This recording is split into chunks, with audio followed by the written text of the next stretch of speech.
Sorry అండి. ఏం బాబు?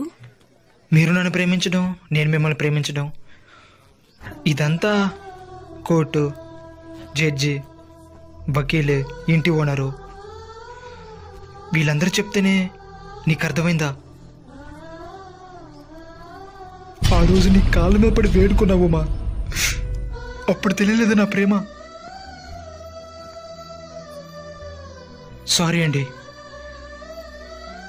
నన్ను మీరు మర్చిపోండి. బాబు, నేను చేసింది తప్పే. నీకు తప్పు అనిపించినప్పుడు నాకు కరెక్ట్ అనిపించింది, నాకు కరెక్ట్ అనిపించినప్పుడు అసలు వద్దనిపిస్తుంది. ఎందుకంటే నీ స్టేటస్ వేరు, నా స్టేటస్ వేరు. ఎప్పుడైతే నీ చెప్పుతో నన్ను కొడతానని చెప్పావో అప్పుడే నా ప్రేమ చచ్చిపోయింది. ఎప్పుడైతే నేను ఉండాల్సిన స్థానంలో ఇంకొకరిని ఊహించుకున్నావో అప్పుడే నేను చనిపోయాను. అసలు ఇదంతా కాదు. నేను పోలీసు కోర్టు అంటే ఎందుకు వచ్చాను తెలుసా? ఒక జీవిత ఖైదీకి పెద్ద తప్పే చేస్తే ఉరిశిక్ష వేస్తారు. ఎందుకో తెలుసా? అతన్ని చంపడం ఉద్దేశం కాదు, అతనిలా ఇంకెవరు తప్పు చేయకుండా ఉండడానికి. నేను కోర్టుకు వచ్చింది నువ్వు మళ్ళీ నన్ను ప్రేమిస్తావని కాదు, నాలా ఇంక ఏ అమ్మాయి ఎవరిని విడిచెళ్ళకూడదని. ఎవరు నిన్ను విడిచి వెళ్ళారు? అప్పుడు నువ్వు నాకు కరెక్ట్ కాదు అనిపించింది, అందుకే నేను ఇలా చేశాను.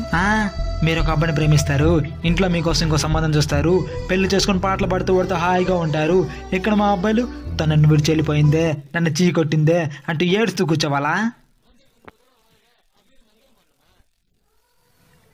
మీ అమ్మాయిలు మీ గురించి మాత్రం ఆలోచిస్తున్నారు కాబట్టి మాలాంటి వాళ్ళు ఇంకా వైన్ షాప్ చుట్టూ తిరుగుతున్నారు. నేను చెప్పేది కొంచెం ఏం మాట్లాడతావే? ఒక ఊర్లో నిజాయితీగా ప్రేమించే అబ్బాయిలు చాలా మంది ఉంటారు, అదే ఊర్లో నిజాయితీగా ప్రేమించే ఒక అమ్మాయిని చూపించు.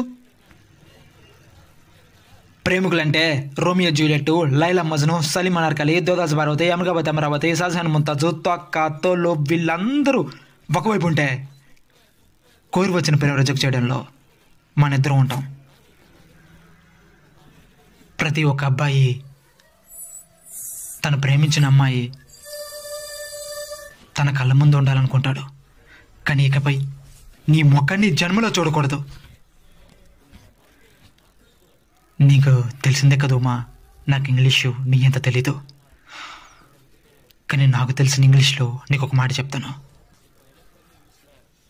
Good bye, good bye, good bye.